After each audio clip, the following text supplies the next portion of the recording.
आज हम अध्ययन करेंगे चरक की शारीर स्थान। ठीक है ना, ये बहुत इम्पोर्टेंट है। इसमें टोटल 8 चैप्टर बताए गए हैं, 8 चैप्टर है। ठीक है ना, इसमें हम ये देखते हैं जो निदान स्थान में सारे डिजीज का निदान बता दिया गया है। ठीक है, उसके बाद से विमान स्थान आता है। विमान स्थान में रस दोष त्रिविध रोग विज्ञान स्रोतस तथा चिकित्सा उपयोगी आवश्यक विषयों का वर्णन किया गया है। लेकिन ये सारे चिकित्सा किस पे किए जाएंगे? चिकित्सा का अधिकरण कौन है? पुरुष और शरीर संबंध। ठीक है ना, तो पुरुष और शरीर के संबंधी जितने भी ज्ञान है ज्ञातव्य विषयों का वर्णन किस में किया गया है? शारीर स्थान में किया गया है। ठीक है ना, तो शारीर स्थान के प्रथम अध्याय में सबसे पहले पुरुष का विवेचन आरंभ किया जा रहा है। ठीक है ना, इसका नेम क्या है? कतिधा पुरुषिया, क्योंकि बिना जो संपूर्ण रूप से शरीर का ज्ञान प्राप्त किए उसकी समुचित चिकित्सा नहीं किया जा सकता, असंभव है। ठीक है, तो शरीर स्थान की इसलिए प्रथम चैप्टर का नेम क्या है? कतिधा पुरुषीय अध्याय। कतिधा कितने प्रकार का, इसका मतलब होता है इसमें टोटल 23 क्वेश्चन किए गए हैं। ठीक है ना, इसमें सबसे पहले क्या है? आत्मा को जानने वाले विद्वान पुरुष को आत्मा को क्रिया, यहाँ पे यानी कि क्रिया जो निष्क्रिय स्वतंत्र वसीनम सर्वज्ञ विभु, ठीक है ना, क्षेत्रज्ञ और साक्षी, ये बेसिकली आत्मा के पर्याय बताए गए हैं। निष्क्रिय स्वतंत्र, यहाँ पे निष्क्रिय है, आत्मा को क्या बताया गया है? निष्क्रिय बताया गया, लेकिन ये करण के सहारे कार्य को करता है। ठीक है ना, स्वतंत्र बताया गया, वसीन सर्वज्ञ विभु क्षेत्रज्ञ और साक्षी, ये याद रखना है हमें। 7 पर्याय बताए गए हैं। ठीक है ना, फिर इसके बाद से आता है खाद्य चेतना षष्ठा धातु पुरुष, यानी कि खाद्य पंचमहाभूत और चेतना आत्मा, ये सब धातुआत्मक पुरुष है। चेतना धातु एक स्मृति पुरुष संज्ञकम, और एक धातुआत्मक पुरुष सिर्फ चेतना को बोला गया है। पुनश्च धातु भेदेन चतुर्विंशति स्मृति मनो 10 इंद्रियाणी अर्था प्रकृति च अष्ट धातु की, यहाँ पे मन 10 इंद्रिय और उसके अर्थ को क्या बोला गया है? प्रकृति च अष्ट धातु की। ये टोटल मिलाकर के 24 तत्व यानी कि चतुर्विंशति पुरुष के बारे में वर्णन किया गया है। ठीक है, इसके बाद से आता है हमारा यहाँ पे मन के लक्षण बताया गया है। लक्षण मनसो ज्ञानस्य अभाव भाव एवं च, जो ज्ञान का भाव अभाव होना यानी ज्ञान की प्राप्ति और अप्राप्ति, ये मन के 2 लक्षण बताए गए हैं। मन के गुण 2, अनुत्वम च एकत्वम च, अनुत्व और एकत्व, ये 2 मन के गुण हैं। और मन के विषय में चिंतन विचार ओह्य च देह संकल्पम एवं च। ठीक है ना, तो ये क्या है? मन के विषय है। ठीक है, फिर उसके बाद से आता है मन के कर्म। मन के यहाँ पे 4 कर्म बताए गए हैं। इंद्रिय अभिग्रह कर्म, मनसस वस्य निग्रह ओय और विचारश्च। इंद्रिय अभिग्रह यानी कि इंद्रियों को अपने अधिष्ठ होकर उन्हें अपने बस में रखना, और मनस्य स्वस्य निग्रह यानी खुद के मन को अहितकर विषय में जाने से रोकना। ठीक है, ओह्य और विचारश्च, ओह्य और विचार जो है ये मन के विषय और कर्म दोनों में आते हैं। ठीक है ना, फिर इसके बाद से हम देखते हैं श्लोक नंबर 25। हस्तपाद गुदुपस्थम वाक्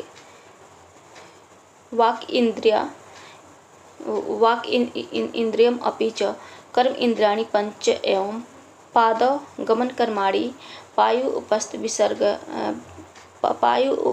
विसर्गार्थ हस्तो ग्रहण धारणे जिह्वा वाक् इंद्रियम वाक् च सत्य ज्योति तमो अनुरिक्ता, यानी कि जो हस्त पाद गुद उपस्थ और वाक्य इंद्रिया, ये क्या है? पंच कर्म इंद्रियाणी है, जिसका फंक्शन बताया गया है। कर्म इंद्रियाणी पंच एवं पाद गमन कर्माणी, पैर का काम क्या है? गमन करना है। पायु उपस्थ, हाथ पैर का क्या करना है? गमन करना है। पैर का पादो गमन कर्माणी, पैर का गमन करना है। पायु उपस्थ विसर्ग यानी कि विसर्ग करना। हस्तो ग्रहण धारण, और जीवा का काम बोलना यानी वाक्य इंद्रिय।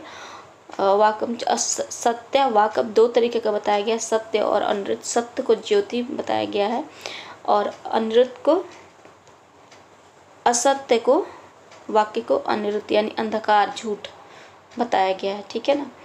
इसके बाद से आता है महाभूतों के नैसर्गिक गुण। इसमें नैसर्गिक गुण क्या है? महाभूतानि खम वायु अग्नि आपः क्षिति तथा शब्द स्पर्श रूपम च रसो गंधस तदगुणम, यानी शब्द स्पर्श रूप रसगंध रिस्पेक्टिवली। जो ख क्या? ख वायु अग्नि आप और क्षिति रिस्पेक्टिवली इसके क्या है? गुण है। इसके बाद ये बताया गया तेसाम एक गुणा पुरो गुण विरिद्धि परे परे पूर्वम पूर्व गुणश्च एवं कर्मसु गुणीषु स्मृति। ये रेफरेंस के लिए इम्पोर्टेंट है 28 नंबर चैप्टर। इसका ये बताया गया है कि उत्तरोत्तर जो भी है ये महाभूत है, इसमें पूर्वोत्तर जो भी इसके जो अर्थ है ये क्या है? समाहित है। जैसे वायु है, ठीक है ना। आकाश का क्या है? शब्द है महाभूत, शब्द का आकाश महाभूत, स्पर्श का वायु, रूप का अग्नि, रस का जल और गंध का क्या है? पृथ्वी। तो इसमें जो उत्तरोत्तर है गुण, यानी कि उत्तर में पठित भूत में पूर्व पठित भूत और उसके गुण भी रहते हैं, ठीक है ना। ये 5 गुण होते हैं। तत्पश्चात यह है कि पूर्व का महाभूत उत्तर भूत से अधिक सूक्ष्म होने के कारण अपने उत्तर वाले भूत में समाविष्ट होता है, यानी कि जो यहाँ पे वायु महाभूत है, ठीक है ना। इसमें आकाश प्लस वायु है, अग्नि में क्या है? आकाश वायु अग्नि है, ठीक है ना। जल में क्या है? आकाश वायु अग्नि प्लस जल है। इस तरीक़े से, ठीक है, बताया गया है। फिर महाभूतों के लक्षण बताएंगे। महाभूतों के लक्षण खर द्रव चलो उष्णत्वम भू जल अनिल तेजसाम आकाश अप्रतिघातो, ठीक है। यहाँ पे खर द्रव चल और उष्णत्व रेस्पेक्टिवली भूमि जल अनिल और तेज का लक्षण बताया गया और आकाश का अप्रतिघात बताया गया है। ये इंपॉर्टेंट है, आकाश का अप्रतिघात। फिर इसके बाद से आता है बुद्धि की उत्पत्ति कैसी होती है? जब आत्म इंद्रिय मनो अर्थ नाम एक का एक सन्निकर्ष जा, जब आत्मा इंद्रिय मन और उसके अर्थ अनेक प्रकार के होने से बहुत प्रकार की बुद्धियाँ को प्राप्त करता है, एक साथ मिलता है, तो क्या होता है? यहाँ पे बुद्धि की उत्पत्ति होती है। सेम इसी तरीक़े से एक और सेंटेंस मिलेगा योग और मोक्ष की प्राप्ति के लिए। ये बताया गया है आत्म इंद्रिय मनो अर्थनाम सन्निकर्षात् प्रवर्तते, लेकिन यहाँ पे क्या है? आत्म इंद्रिय मनो अर्थनाम एक का एक सन्निकर्ष चाहिए। दोनों लाइन इम्पोर्टेंट है, याद रखना है। फिर राशि पुरुष के बारे में बताया गया है। नहीं, यहाँ पे आत्म इंद्रिय मनो अर्थनाम के लिए एक एग्जाम्पल दिया गया है। जिस तरीक़ा से अंगुष्ठ अंगुली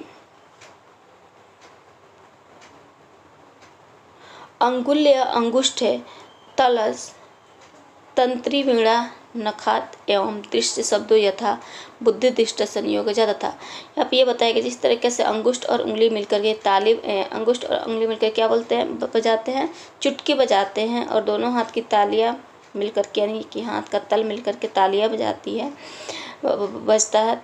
उस तार बीड़ा और तंत्री, यानी कि तार बीड़ा और नख, इन तीनों के मिलने से क्या होता है? जो आवाज़ निकलता है, ठीक है ना।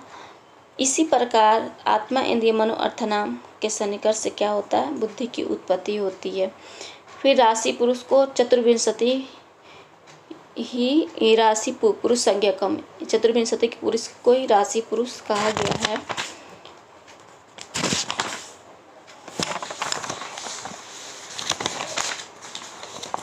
चतुर्विंशति पुरुष को ही राशि पुरुष क्या कहा गया है? पुरुष अब ये बताया जा रहा है पुरुष की उत्पत्ति कैसे हुई है? राशि पुरुष की पुरुषो राशि संज्ञस्तु मोह इच्छा द्वेष कर्मज, यानी कि जो मोह इच्छा द्वेष जन्य जो कर्म है उसके फल को भोगने के लिए क्या होता है? राशि पुरुष की जन्म होता है, ठीक है ना। यहाँ पे ये बताया जा रहा है आत्मा ज्ञानमान यज्ञ है या अज्ञ है। तो आत्मा ज्ञ करण योग जानम त्वस्य प्रवर्तते, यानी कि ये बताया गया आत्मा क्या है? ज्ञ है, लेकिन वो तब जब वो करण से संयुक्त होता है तब। करण और उनका आत्म संयोग कर्म जाता। करण अब कितने बताया गया है? एकादश इंद्रिय और बुद्धि को करण बताया गया है। ये इम्पोर्टेंट है। जब आत्मा ऐसे क्या है? ज्ञानवान है। जब करण अर्थात इंद्रियों से संयुक्त होता है तब उसे ज्ञान क्या होता है?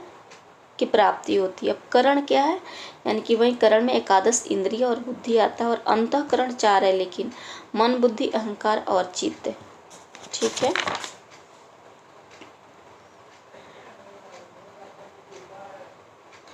अव्यक्त के पर्याय बताए गए हैं यहाँ पे। अव्यक्त आत्मा, क्षेत्रज्ञ, शाश्वतो, विभु, ठीक, अवयव, व्यापक और अनीश्वर बताया गया, सदा रहने वाला बताया गया है। पुनः व्यक्तम लिंग ग्राह्यम अति इंद्रियम, ठीक है, इंद्रियों के द्वारा ग्रहण नहीं किया जाता, उसे अव्यक्त कहा जाता है, उसे अनुमान से जाना जाता है। ठीक है ना, ये बताया गया। प्रकृति क्या है, ये इम्पोर्टेंट है। खादिनी बुद्धि, अव्यक्त महान, अव्यक्त अहंकार, यानी कि खादिनी पंच महाभूत को बोला गया है यहाँ पे। बुद्धि महान के लिए सुश्रुत में प्रयोग किया गया है यहाँ पे। खादिनी बुद्धि, अव्यक्त अहंकार, ये मिलकर के अष्ट प्रकृति हुए। विकार, षोडश विकार बताया गया, जिसमें बुद्धि इंद्रियाणी पंच एवं पंच कर्म इंद्रियाणी सम का पंच अर्था विकार इति संगीता। इसका मतलब ये है, यहाँ पे विकार बताया गया है बुद्धि इंद्रियाणी, यानी कि एकादश इंद्रिय प्लस 5 विकार, पंच अर्था 5 अर्थ को मिलाकर के 16 विकार बताया गया है। फिर क्षेत्र और क्षेत्रज्ञ के बारे में बताया गया है। इसके आगे अव्यक्त से सृष्टि की कैसी उत्पत्ति हुई है ये बताया गया है यहाँ पे। अव्यक्त महान अहंकार, अव्यक्त से महान से अहंकार, अहंकार से खादिनी, उसके बाद से शरीर की उत्पत्ति बताई गई है। फिर जो लिंगानी परम आत्मा के लक्षण बताए गए हैं, ये क्या है, प्राण, अपान, निमेष, उन्मेष निमेष, जो भी जीवनम, मनसो गति, प्रेरणम, धारणम, देशांतर्गति, स्वप्ने, पंचत्व ग्रहणम, दृष्टे दक्षिणे नानाक्ष्या, दृष्टस्य दक्षिणे नाक्षण, स्व इच्छा, द्वेष, सुख दुख, प्रयत्न, चेष्टा, धृति, बुद्धि, स्मृति, अहंकार इत्यादि, ये सारे क्या बताए गए हैं, आत्मा के लक्षण बताए गए हैं। उसके बाद से पंचत्व की परिभाषा, इसमें ये बताया गया है बेसिकली, पुरुष से आत्मा निकल कर जब चला जाता है, शरीरम ही गति तस्मीन शून्य गरम चेतनम पंचमहाभूत अवशेषत्वात् पंचत्वम गतिम उच्यते, यानी कि जब पुरुष से आत्मा निकल कर चला जाता है, ओनली क्या होता है, पंचमहाभूत ही लेफ्ट हो जाता है फॉर डिकम्पोज होने के लिए। ये बताया गया है यहाँ पे पंचत्व की परिभाषा में। ठीक है। निष्क्रिय आत्मा की क्रिया कैसे होती है, अचेतनम क्रियावश्च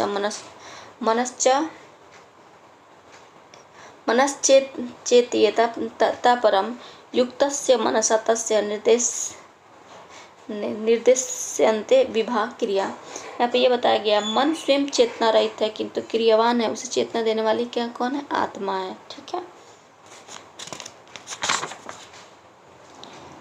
चिकित्सित भिषक सर्वत्री काला वेदना, जो चिकित्सक बताया गया है, वह तीनों कालों में होने वाली वेदनाओं की चिकित्सा क्या करता है। ठीक है। सर्वत्री काला वेदना, तो इसी को क्या बोलते हैं, नैष्टिकी चिकित्सा या उपधा रहित चिकित्सा, उपधा तृष्णा। अब देखते हैं नैष्टिकी या विनोपधाम चिकित्सा, तो नैष्टिकी या विन उपधाम। उपधा ही परो हेतु दुख अदुख आश्रय प्रदह, ये बताया गया है। यानी कि उपधा जो तृष्णा है, लालच, लोभ, ठीक है, जो तृष्णा है यही क्या है, हेतु है दुख और अदुख, दुख और सुख का आश्रय है। त्याग सर्व उपधा नाम च सर्व दुख व्यापोहक, यानी कि ये बताया गया है कि त्याग सर्व उपधा नाम, जब सारे उपदाओं का यानी कि तृष्णा का त्याग हो जाता है तो सारे दुख भी क्या हो जाते हैं, अपने आप खत्म हो जाते हैं। ठीक है ना, यानी कि सारे रोगों का जो कारण है ये उपधा है। ठीक है। वेदनाओं का कारण क्या है? जितने भी यानी डिजीज है इसका मेन 3 कारण बताया गया है। एक तो प्रज्ञापराध, दूसरा काल कर्मणाम, तीसरा असात्म्य अर्थ है संयोग। यहाँ पे जो प्रज्ञापराध बताया गया, धी धृति स्मृति विभ्रंश को प्रज्ञापराध बोलते हैं। संप्राप्ति ही काल कर्मणाम, और उसके बाद से असात्म्य अर्थ है गमनश्च एति ज्ञात्वा दुख हेतु, सारे दुखों का हेतु ये 3 चीज बताया गया है। अब जो प्रज्ञापराध में जो धी धृति स्मृति विभ्रंश होता है, इसके लक्षण क्या है? धी हम कैसे ये मानेंगे कि इसकी धी यानी बुद्धि विभ्रंश हो गया है। विषम अभिनिवेशो, विषम अभिनिवेश धी के लिए कहा, धी विभ्रंश के लिए कहा गया है, यानी कि नित्य को अनित कहेगा, हित को अहित कहेगा, गलत को सही, सही को गलत, इसको कोई पहचाने की विषम अभिनिवेश हो जाएगा। ठीक है, तो हम समझेंगे इसकी बुद्धि विभ्रंश हो गई है। धी धृति, धृति में क्या होता है? विषय प्रवणम सत्व, यानी कि जो विषय प्रवणम सत्व, यानी कि किसी चीज़ की अगर कोई इंसान या कोई बॉडी क्या है एडिक्टेड है, तो उसको छोड़ नहीं पा रहा है, बहुत कोशिश कर रहा है लेकिन वो छोड़ नहीं पा रहा है, तो इसकी क्या धृति विभ्रंश है।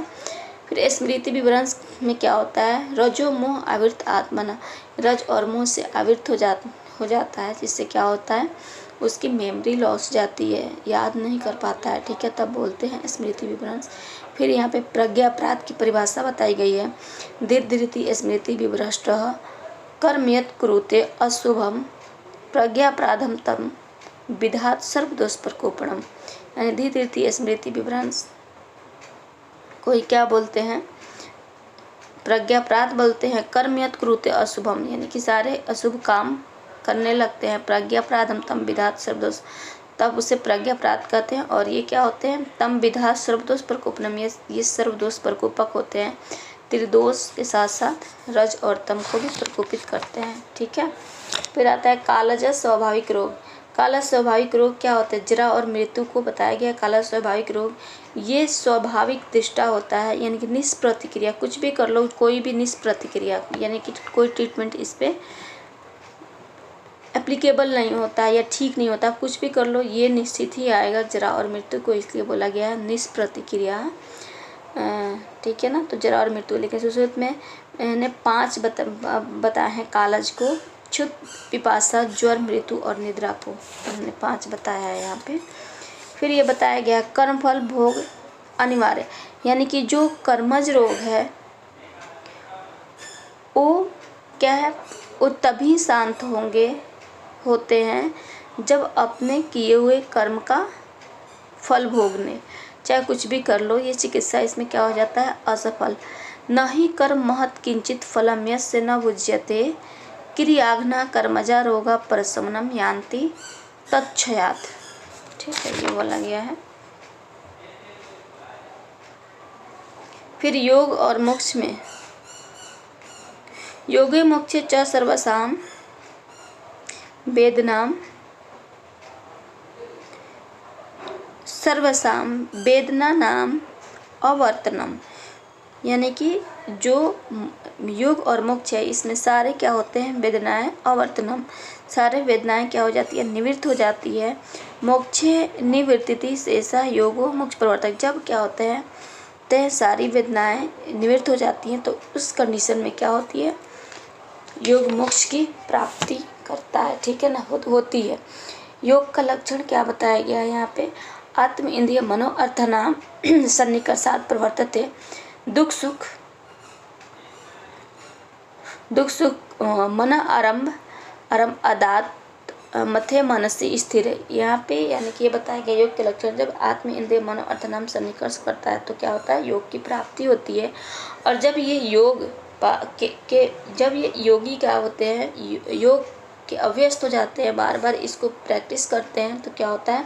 योगियों को क्या होता है? अष्टविध सिद्धियां प्राप्ति होती है, यानी अलौकिक स्वाभाविक शक्ति। ठीक है ना, अलौकिक शक्ति प्राप्त होती है, जिसमें ये 8 क्या है? आवेश, यानी कि एक दूसरे के मन में ये प्रवेश कर जाएंगे जब चाहेंगे। प्रचित ज्ञान, परिचित ज्ञान यानी दूसरे के मन का ज्ञान, शब्द आदि की उत्पत्ति है यानी कि शब्द स्पर्श रूप रसगंध जो इसकी जहाँ भी अपने मर्जी के अकॉर्डिंग उत्पत्ति कर लेते हैं। दिव्य दृष्टि अनदिव्य श्रवण, ये परलौकिक जो ये देखने की शक्ति है ये, और परलौकिक जो श्रवण शक्ति है ये सुन सकते हैं और देख सकते हैं। स्मृति कांति और स्व इच्छा दर्शनम, ठीक है ना। तो ये 8 क्या है, योगियों की अष्टविध सिद्धियाँ प्राप्त हो जाती है, ठीक है ना। मोक्ष की स्थिति क्या होती है, मोक्ष रजतमो अभावात बलवत कर्म संज्ञात, यानी कि जो मोक्ष है ये कब प्राप्ति होती है, जब रज और तम से निवृत्त हो जाती है। रज और तम गुण का सर्वथा अभाव हो जाने से जिनका फल अवश्य ही भोगना पड़े, ठीक है ना। ऐसे बलवान कर्मों का क्षय हो जाने से आत्मा से संबंध शरीर बुद्धि अहंकार आदि का जब वियोग हो जाता है तब पुनः शरीर आदि का संबंध न होने से उस स्थिति में अपुनर्भव अथवा मोक्ष की प्राप्ति होती है, ठीक है। लौकिक स्मृतिजनक 8 कारण, यानी कि जो भी है हम स्मृति जो हम पढ़ते हैं या जो कोई भी याद रिकॉलिंग करने का जो पावर है स्मृति का, इसमें 8 कारण बताए गए हैं। सबसे पहले क्या है, निमित्त, यानी कि कोई भी एक डिजीज़ को लेकर के हम यहाँ पे क्या विजुलाइज करेंगे, डिजीज़ निमित्त यानी कैसे हुआ, इसका कारण क्या है, निदान क्या है। फिर रूप ग्रहण, ये डिजीज हुआ तो उसके हम रूप देखते हैं, लक्षण जैसे चिकन पॉक्स हुआ तो उसके ब्लिस्टर देखेंगे, रूप देखेंगे, उसके लक्षण क्या क्या है जो भी है उसके सादृश्य हमको रिलेट करेंगे। इसके लक्षण के जैसा और कोई डिजीज है जैसे स्मॉल पॉक्स हो गया, खसरा हो गया, क्या इसके तरह है क्या, तो इसके सादृश्य लक्षण को हम देखेंगे, सादृश्य। फिर विपरीत वस्तु दर्शन, इसके अपोजिट क्या की चीज़ें देखेंगे। फिर मन की एकाग्रता, अभ्यास, ज्ञान योग और पुनः श्रवण। मन की एकाग्रता बहुत ज़रूरी है, अभ्यास बार बार प्रैक्टिस करना, और ज्ञान योग यानी कंसेप्चुअल स्टडी करना, कंसेप्चुअली उसके बारे में सोचना समझना, और पुनः श्रवण बार बार सुनना। तो ये क्या हो गया, निमित्त रूप ग्रहण, सादृश्य, विपरीत वस्तु दर्शन, मन की एकाग्रता, अभ्यास, ज्ञान योग और पुनः श्रवण। ये हो गए 8 स्मृतिजनक कारण। अब स्मृति के लक्षण क्या है, दृश्य श्रुत अनुभूतात स्मरणात् स्मृति उच्यते, यानी कि भविष्य में कभी, भूत में कभी, जो विषय पूर्व में भूत में कभी देखे सुने या अनुभव किए हों उसका क्या करना है, याद करना है, स्मृति करना, रिकॉल कर लेना, क्या कहलाता है, स्मृति के लक्षण कहलाए गए हैं, ठीक है ना। तो ये रहा हमारा चरक शरीर का फर्स्ट चैप्टर।